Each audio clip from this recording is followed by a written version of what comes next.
Hello, hello, Aquarius. Welcome to your June 2020 overview reading. This is good for you if you're an Aquarius sun, moon, or rising. And let's see. These readings, I'm just giving you a heads up. I do need to kind of pull back on the energy that I'm giving here. This is a really big month for me, and I have a lot going on. I'm creating a lot. I'm doing a lot. So I'm pulling back a little bit of my energy and making these smaller and a little bit shorter this month. Obviously, I'm gonna go back to normal next month, so I hope you don't mind that I'm pulling back some of my energy. But anyway, I digress. Hopefully you will enjoy these regardless. Make sure you subscribe to the channel if you haven't already. Give me a thumbs up and leave a comment if any of this resonates with you. And don't forget, you can check me out on Instagram or just go to my website, onyxhealing.com, if you would like to see more good things from me. I'm going to lay all of these cards out and then we will get started.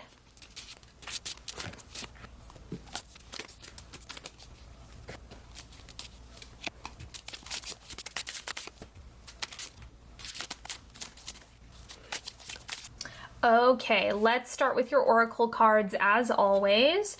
We've got dreams, believe in your dreams. Two things coming up with this. One, make sure that you're not making your desires wrong, because the desires that you have, the dreams that you have, the things that you long for are pointing you, like that is your North Star. So the desire isn't wrong. If you're wondering like, should I want this or should I pursue this? It's more about the desire is what's going to help you express the highest version of yourself, even if the outcome looks different. So it's not really about whether or not it comes to life exactly how you envision. It has more to do with you just walking the path.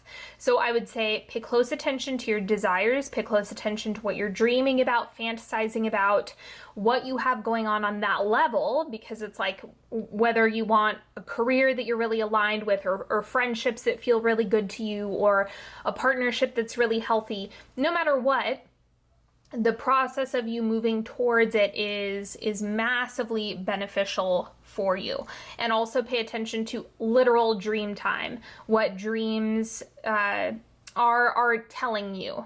You know, you might be doing a lot of problem solving work in dream time, and that is something that can be really helpful. Now, I'm not one of those people who analyzes dreams a lot or thinks that dreams mean something every single time. Sometimes it's just scattered energy, or sometimes you can just have stress dreams, things of that nature. But pay attention regardless, because even the stress dreams might be telling you that you're stressed, and then you can work on that.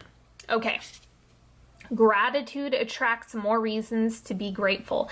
Yes. Okay. So one of the things that I've been playing with personally, I heard this from Drew Canoli, but he constantly has this mantra of like, oh my God, how can life get any better than this? And it's kind of like I'm calling in the support of God to show me, like, show me how good life can get. Show me this can get better and better and better. Show me, show me, show me. And that's the principle that's being outlined here. Gratitude attracts more reasons to be grateful. And if you come from that space of show me, show me, show me how good life can get, you're going to be on the up and up, energetically speaking, and it's going to compound. And then we also have alchemy. Focus. Combine two things that don't go together. Step beyond all base matter to find the gold within. The once impossible may now be possible. Give it a try. Okay, so the main thing that is standing out about this is like making the attempt. Try it out. See what happens. Go for it. Just make the attempt. That's the main thing that matters here. Again, it's about pursuing the desire. It's simply about walking the path. It's not about the outcome. You don't necessarily know what the outcome is going to be, and that's okay, because we can trust that the outcome is going to be either what you want or something better, so long as you're falling into alignment and taking those steps. Let's look at the central energy for you this month. We have the Queen of Cups, emotional processing. Maybe this is more of a sensitive time for you. June might bring up a lot more to process. June might be a month where you're extra reflective. That's the other thing that's coming up here. You know, we've got retrograde season. We've got a bunch of stuff going on in June for those of you who are super up to date with your astrology. And so this to me is showing a time to reflect, refine, and perhaps this is actually a time when you're auditing your dreams. Maybe there's something about what you've been pursuing that you need to tweak. Maybe you are adjusting what you're aiming at in the month of June. Again, never a bad thing to do that. It's just something that you might be a little griefy is the best way I can put it. When you are adjusting what you're pursuing, or if there are things that you're kind of mulling over, if you make a decision to move on past anything or outgrow whatever things might be, if you're outgrowing something, the natural consequence of that is that you're going to have to let something die, right? That you're going to have to let something shift out. Speaking of which, let's see what's shifting out for you. We have the 9 of Wands. This to me looks like you may have been going full steam ahead or been doing something at a really high energetic caliber, and that actually isn't working. So if you've been like trying to burn yourself out or run yourself into the ground or produce, it may have been causing more friction, which is why I think there's a reflective, contemplative energy in June. This has already shifted out, or perhaps you're already aware of this. It could have been pendulum swinging between I'm not doing anything and then I'm filling every nook and cranny of my day. It could have been just you demanding more of yourself. And so I'm getting that there's like a flip here from going full speed ahead to becoming more reflective and just contemplating where you're spending your energy and what that's ultimately pointing you toward.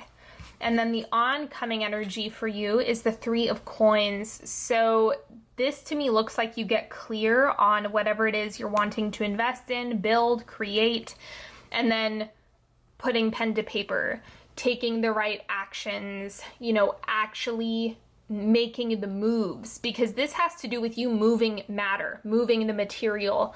The 3 of Pentacles is highlighting the physical world, what you can touch.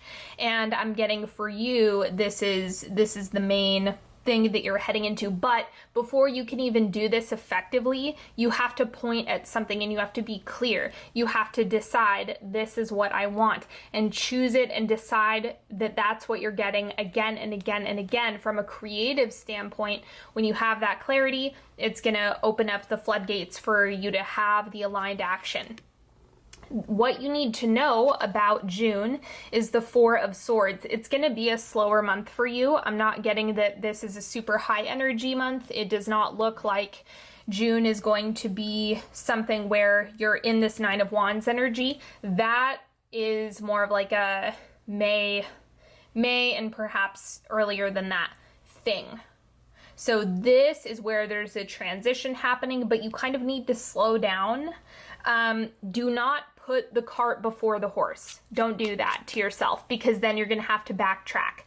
Instead, focus on simply getting clear, and then from that point, then you can start making moves, and you're going to feel a lot more confident. You're going to feel a lot clearer about what moves you're making, and then things are going to be gravy. But don't skip out. Don't get impatient now.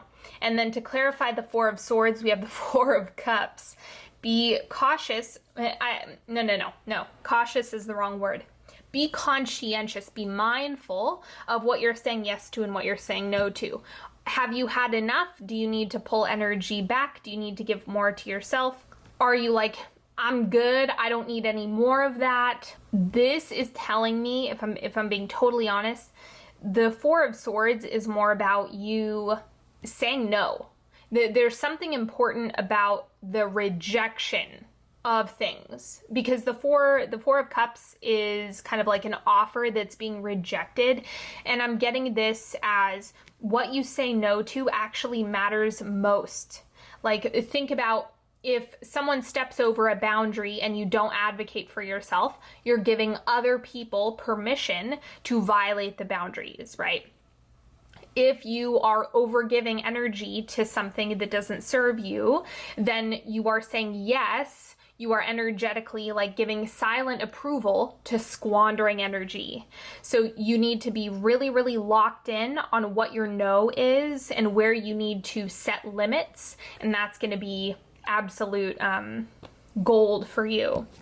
And then I'm not going to do a 3-card pick, but go ahead, tune in with yourself, maybe ask a question, ask for guidance, clarity, whatever it is you're needing in this moment. And I'm just going to pull one card. So let's see what comes up for you. The Devil, temptation, old habits, old things. Now on one hand, this can be just absolute unconscious pleasure seeking, like just looking to numb, and you got to watch those numbing behaviors. You know, are there moments when you're wanting to numb out? On the other hand, this is also a really great reflective card because it can show you where some of those unconscious behaviors might be living or hiding.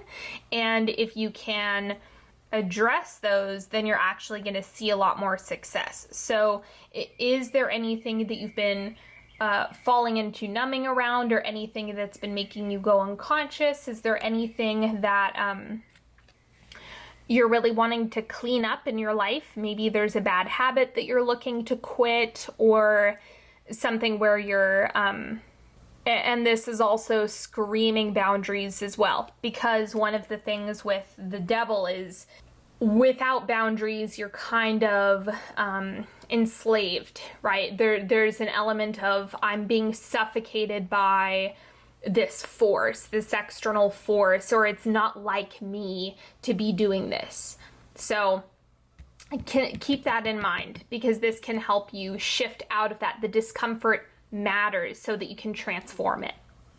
Thank you so much for joining me today, everybody. I really appreciate your being here. And just so you know, I do have a tarot class that will be launching soon. So if you would like an update on that, make sure you sign up for my newsletter. The link is in the description box below. And you get a free Dealing with Family meditation when you sign up, along with weekly readings from me. And if you would like to work with me one-on-one or find out more ways to work with me, make sure that you head over to onyxhealing.com. Check me out on Instagram at onyxhealing. And if you would like to know which decks I used in this month's reading, make sure that you check out the description box as well. They are all listed out for you. And make sure you subscribe and leave a thumbs up and a comment if anything resonates. And I will see you next time. Have a good one. Bye-bye.